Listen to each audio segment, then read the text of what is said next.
Mahirap maging ina, pero mas mahirap magpakaina. Meet Ali Ramirez. Walang asawa, walang boyfriend, at higit sa lahat, virgin, pero may mga anak. Kung bakit? Alamin po natin sa ating kwento.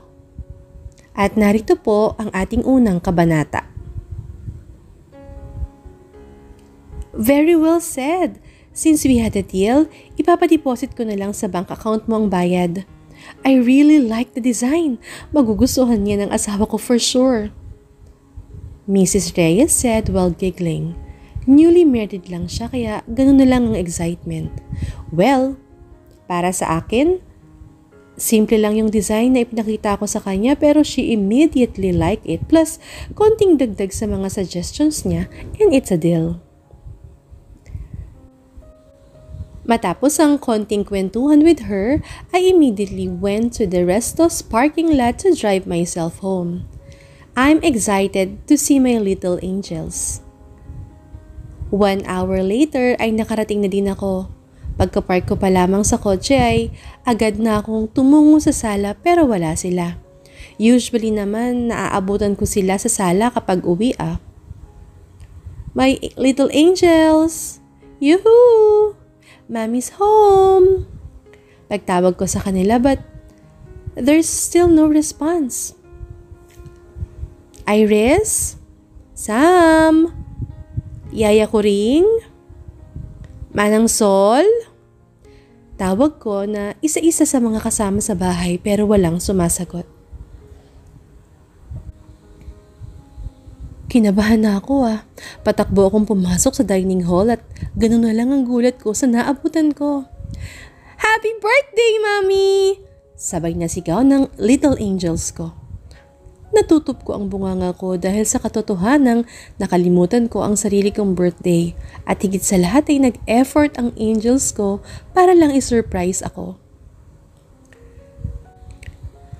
Pinahawak ng dalawa ang cake na hawak nila kay Yaya Kuring at Manang Sol. Saka sila tumakbo para yakapin ako. Happy birthday, Mommy! I love you! Sabay bati nila, kaya hindi ko maiwasang maluha. Thank you, my little angels. Mahal na mahal din kayo ni Mommy. Sagot ko naman sa kanila, saka ako kumala sa pagkakayakap agad sa kanila. Agad ko namang pinahid ang aking mga luha at ngumiti sa kanila. Mommy, why are you crying po? Nag-aalalang tanong sa akin ni Iris. Ayaw niyo po ba ng surprise namin? Nakasimangot namang tanong ni Sam. Oh, my angels are so cute. Siyempre, masaya si Mommy. Tears of joy ang tawag dyan. Payakap nga ulit si Mommy. Matapos ang hugging sessions namin, ay lumapit na kami sa cake na hawak ni Yaya. Naku, iha. Pinaghirapan ng dalawa itong cake na ito para lang talaga sa inyo. Ani ni Manang. Oo nga, ginawa na nga nilang babuyan ang kitchen kanina Natatawa namang ani ni Yaya kaya kinurot ko sa pisngi ang mga anak ko. We want to surprise you po kasi. Sabay namang katuwiran nila. I know, kaya nga sobrang happy si Mommy O, magwi-wish na ba ako? Nakangiti kong tanong sa kanila at agad namang nagliwanag ang mga mata nila, saka sabay na tumango. Wish ko sana lumaking healthy at mababait ang mga little angels ko. Sabay ihip. Yehey! Nagpapalakpakan na sigaw ng dalawang bata. Teka Mommy, dapat para sa iyo ang wish mo Nakapout na naman si Iris. Sus, syempre ang little angels ko ang buhay ko kaya para sa inyo lahat ang mga wishes ko, okay? Sagot ko sa kanya habang kinukurot ko ang pisngi niya. Sige na nga pero dapat daddy ang winish niyo para mas maging happy ang mami namin. Hirit naman ni Sam, natatawa-tawa. Ay Sam, kanino mo naman niya natutunan, ha? Sabay ko kay Sam at nahuli ko siyang napatingin kay Manang. Si Manang talaga Masaya naman na si Mami sa little angels niya kaya Huwag nang magwi-wish ng di ukol, okay? Tara, kainan natin ang pinaghihirapan ng mga angels ko. Anyaya ko sa kanila. Masaya kaming kumain at wala nang mas sasaya pa sa pakiramdam ko bilang ina na talagang nag-e-effort ang mga anak ko para lang sa special day ko. Di ko lang maiwasang malungkot sa tuwing iisipin kong habang tumatagal, magtatanong talaga sila ng ama. Ay, tanggap ko na kasing blessed singleness ako eh. 32 na kaya ako. Manang, sino yun? Papunta kasi ako sa kwarto ng mga bata para paliguan sila ng marinig kong may nag-doorbell. Iha, ito invitation lang naman galing sa messenger. Napakanot noon naman ako sa sinabi ni Manang. May pag-aalinlangan ko namang inabot ang magarang invitation card. Di kasi ako mahilig umattend sa mga social gatherings at iilan lang ang mga kaibigan ko para mag-imbita sa mga party. Halatang sosyalin ang party na ito Halata sa hulma ng invitation card. Mas napakunot ang noo ko nang mabasa ang nakasulat. Choice and Chance Group of Companies cordially invites you to its 50th founding anniversary. This serves as an invitation to Miss Alison Ramirez. Ano namang kinalaman ko sa C&C Company? As far as I can remember, I never offered my service sa kanila. Masyado naman yata akong ambisyosa kung papangarapin ko pang makapasok sa teritoryo ng mga bilyonaryong ito. They even know my name? Bukas na din ang party. My job as an interior designer can be associated sa negosyo ng mga C&C company since they own most of the condominiums, housing and hotels sa bansa, pero never talaga akong nakakonect sino man sa alagad ng negosyo nila. Especially for me pa yung letter baka naman kapangalan ko lang. Binabaligtad ko yung card pero sa akin di naka-address yung invitation. Iha, pupunta ka ba dyan? Mukhang sosyalin Kanino ba yan galing? Nabalik ako sa realidad dahil sa tanong ni Manang. Choice and Chance Company anniversary daw pero wala naman akong maalalang dahilan para pumunta sa sosyalin nilang party. Di ho ako bagay dun kaya hindi po ako pupunta. Sagot ko kay Manang. Anong di bagay ka dyan? Sa ganda mo for sure. Makakatisod ka dun ng yayamanin. Para naman mabigyan mo ng daddy ang mga anak mo. Aba, ay lagpas kalendaryo ka na. Ngigising-ngising inaasar sa akin ni Manang. Manang talaga Tanggap ko naman po natatandang dalaga na ako. Tsaka sapat na rin sina Iris at Sam sa akin. Imbes po na magsayang ako ng oras sa party na yan, gugugulin ko na lang ang mga oras sa mga anak ko. Sabat ko kay Manang at napangiti na lang siya, umiiling. Ewan ko ba naman sa tadhana at ikaw pa ang di binigyan ng asawa wife material ka naman. Napapailing na komento ni Manang. Tsaka sayang naman yung ganda mo. Pag mamamatay kang virgin, hindi mo pa natitikman ng husto ang sarap ng buhay. Natatawang dagdag pa ni Manang kaya naibato ko sa kanya ang invitation card. Manang talaga? Kadiri kayo? Ano-ano pong lumalabas sa bibig nyo? Nagpapadyak akong singhal kay Manang. I swear, pulang-pula siguro ako ngayon. Naku iha, wag kang feeling teenager. Aba, ay lagpas ka lang sa kalendaryo kaya wag ka nang mag-feeling inosente pa dyan. 21st century na, ber. Pinangdidilatan pa daw ba ako ni Manang? Iba talaga si Manang maka-good time.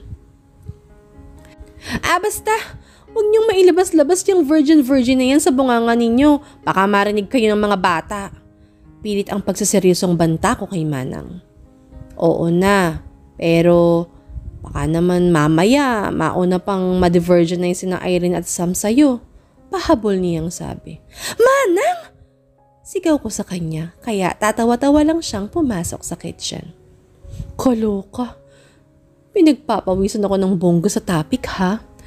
Ano naman kung 32 na ako at virgin pa rin? Paganda kaya ako.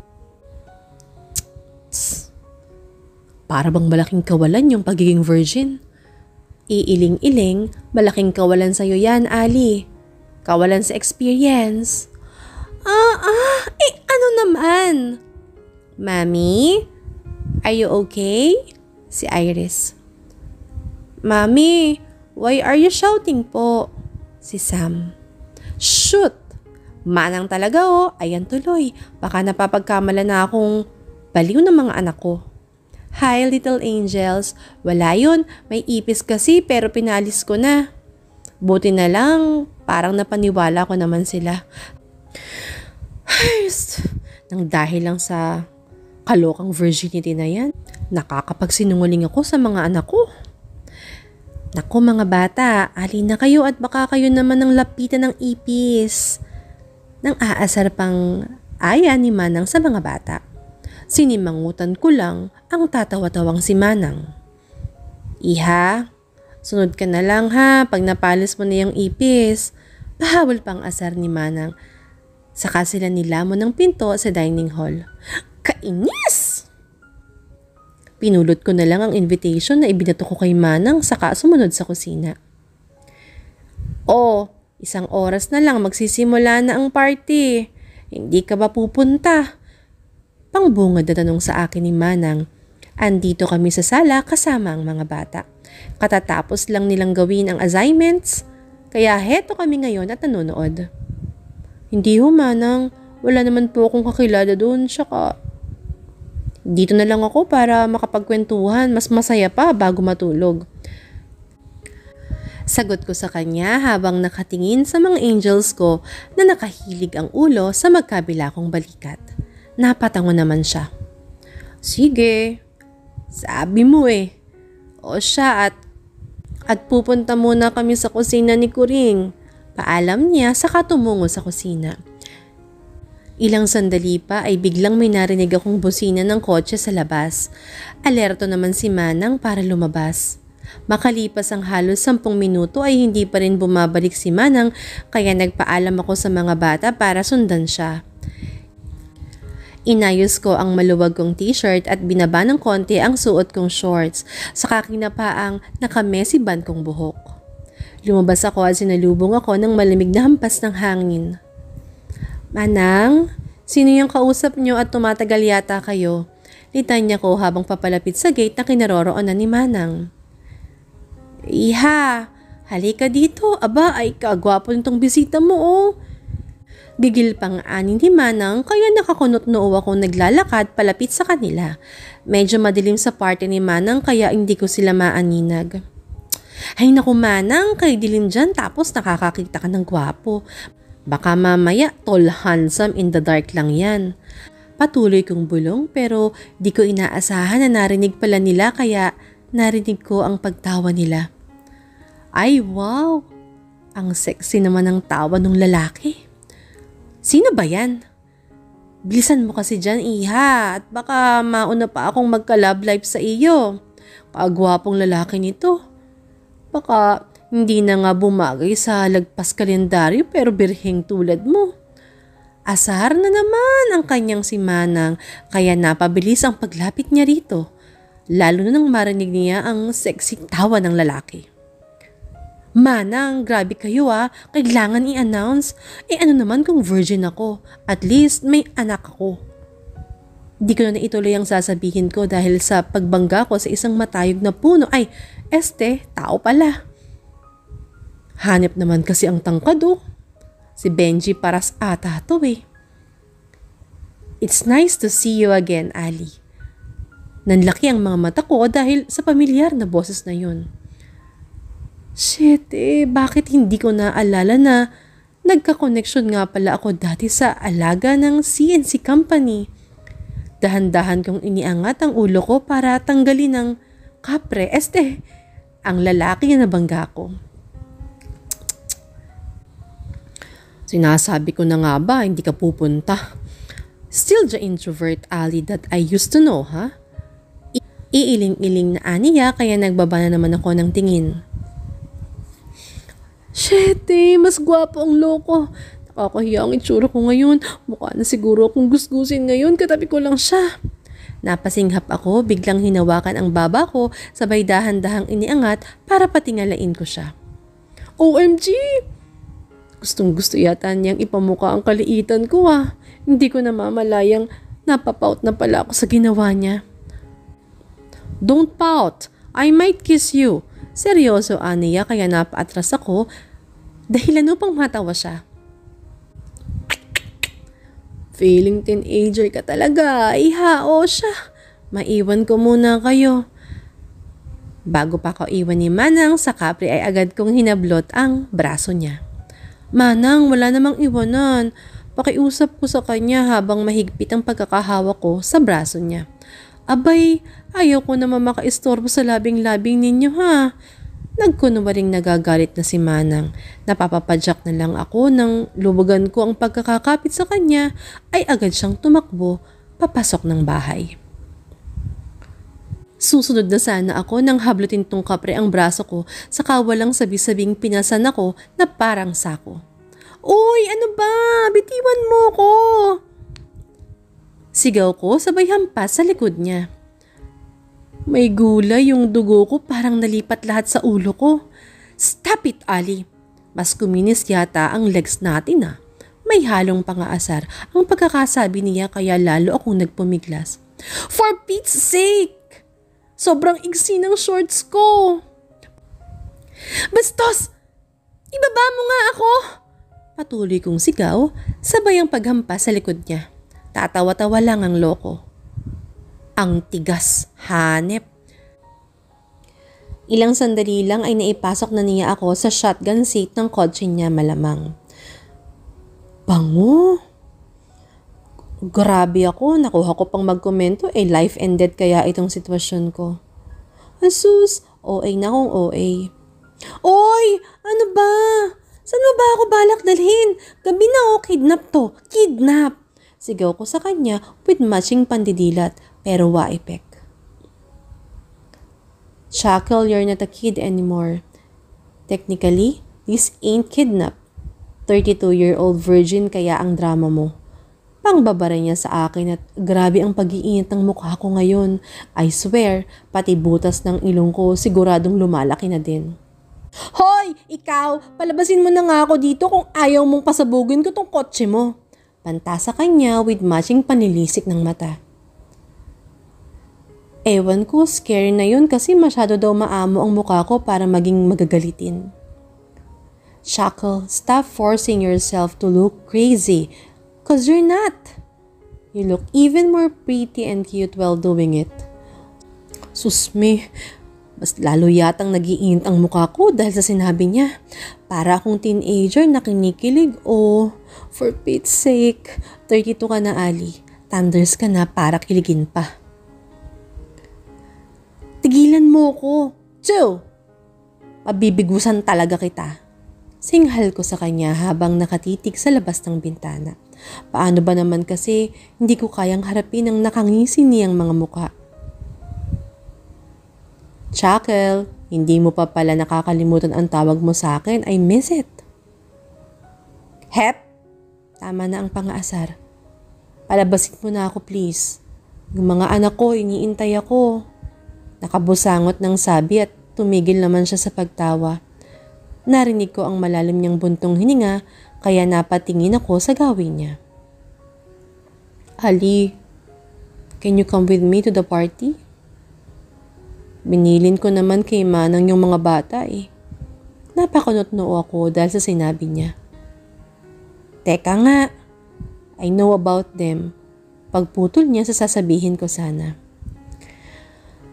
Ay, ano nga ba ang magagawa ko kumpara sa isang bilyonaryong gaya ni Second Choice Chance? Siyempre, lahat ng magagawa niya malalaman pero hindi niya inalam ang tungkol sa akin isa lang naman akong hamak na ex niya. Yeah. Second is my first boyfriend. Second ang pangalan niya at Choice Chance ang apelyido ng lalaki. Malay ko ba sa kawirduhan ng mga magulang nila at ganun ang naging pangalan nila. May kuya pa nga siya, namely first at younger brother which is third ang pangalan.